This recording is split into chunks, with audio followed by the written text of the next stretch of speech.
Greater اسرائیل بنے گا.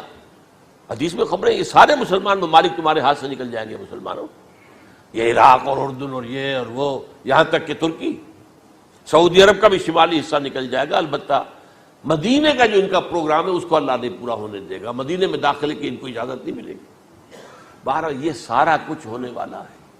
وہ وقت بھی آنے والا ہے کہ حضور کی ایک حدیث کے مطابق ایک شخص کے 1000 بیٹے ہوں گے تو 999 ختم ہو جائیں گے، ایک بچے گا.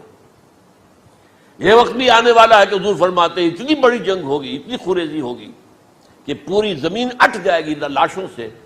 تو پرندہ جو ہے کوئی، ایک تو پرندے ہوتے ہیں کہ جو مردار خور ہے، گدھ ہے، وہ تو بڑی خوشی سے اتریں گے، تناول فرمائیں گے لاشوں کو. اسی طریقے سے کوے ہیں، چیلے ہیں.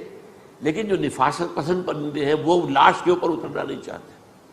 تو ایک پرندہ اڑتا چلا جائے گا، اسے کہیں زمین پر اترنے کی جگہ نہیں ملے گی، لاشیں ہی لاشیں ہوں گی، یہاں تک کہ وہ تھک ہار کر اس کی جو ہے پر جواب دے جائیں گے، گرے گا تو لاش پر گرے گا. یہ وقت آنے والا، اور یہ یہودیوں کے ہاتھوں، یا یہودیوں کے جو سپورٹرز ہیں اس وقت، جو ان کے ہاتھ میں آلہ کار ہیں، ان کے ہاتھوں آنا ہے. میرے نزدیک اس کام کے لیے اس ملعون قوم کو، کہ جو حضرت عیسیٰ کے زمانے سے ملعون ہو چکی ہے، اس کو باقی رکھا گیا ہے، اسے یہ موقع دیا گیا ہے. اس نے اسرائیل بنا لیا ہے. تقریباً 2000 سال کے بعد وہ دوبارہ آ کر آباد ہوئے اس سرزمین میں جہاں سے نکال دیے گئے تھے 70 عیسوی کے اندر. یہ سارا کچھ کیوں ہو رہا ہے؟ ان کا یہ استثناء کیوں کیا گیا؟ یہ بڑی تلخ بات ہے، یہ یاد کر لیجیے. کیونکہ یا تو قوم اسی وقت ہلاک کر دی جاتی، جیسا کہ ہوا قوم نوح، قوم ہود، قوم عاد، قوم ثمود، قوم شعیب. یہ ہوا کہ نہیں ہوا؟ اور سدوم اور عمورہ کی بستیاں جہاں حضرت لوط بھیجے گئے، اور آل فرعون جو ہلاک کیے گئے. یا تو پوری قوم ہلاک کی جاتی، نہیں. یہ یوں سمجھیے کہ اس پورے معاملے کو درمیان میں سے ایک وقفہ دے دیا گیا، حضرت عیسیٰ کو اٹھا لیا گیا، اور حضرت عیسیٰ دوبارہ آئیں گے. یہ کیوں کیا گیا؟ اب اس میں بڑی تلخ بات آپ سے کہہ رہا ہوں، یہ آپ کے لیے قبول کرنا آسان نہیں، حلق سے نیچے اٹھنے کی مشکل سے. اس قوم کو زندہ رکھا گیا ہے جو ملعون اور مغضوب علیہم قوم ہے. سب سورہ فاتحہ میں مفسرین لکھتے ہیں ضالین، یہ نصارہ ہیں، اور مغضوب علیہم یہ یہودی ہیں. اور قرآن کہتا ہے لعن الذین کفروا من اہل الکتاب علی لسان داؤد وعیسی ابن مریم، لعنت کی گئی.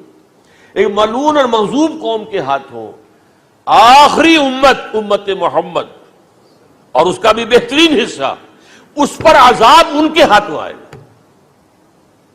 عربوں پر عذاب یہودیوں کے ہاتھوں، اس لیے ان کو بچایا گیا.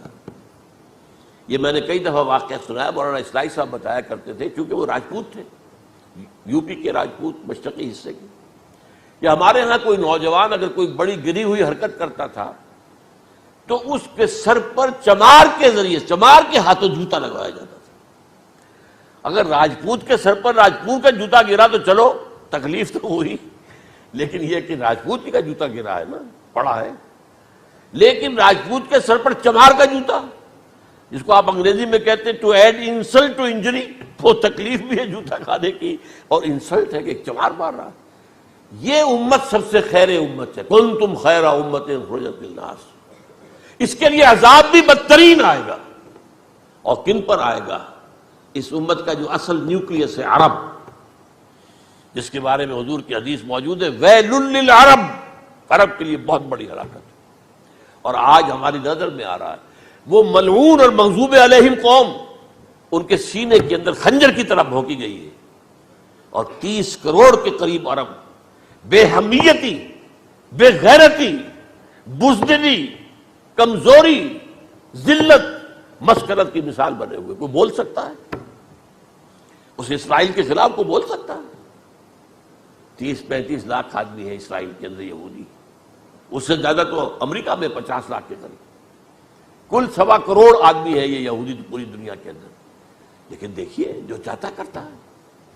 جب چاہا اس نے عراق کے ایٹمک انسٹالیشن کو تباہ کر دیا، اور سعودی عرب کی فضا میں اس کو فیول کیا ہے انہوں نے، دوبارہ ری فیولنگ جو ہوئی ہے ان کے جہازوں کی، وہ سعودی عرب کی فضا میں ہوئی.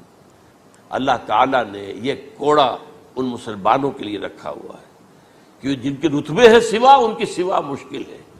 جتنا اونچا مقام اللہ نے دیا عربوں کو، ان میں حضور کو اٹھایا، ان کی زبان میں اپنا آخری کلام نازل کیا، تو ان کی ذمہ داری بھی بہت ہے۔ جن کے رتبے ہیں سوا، ان کی سوا مشکل ہے۔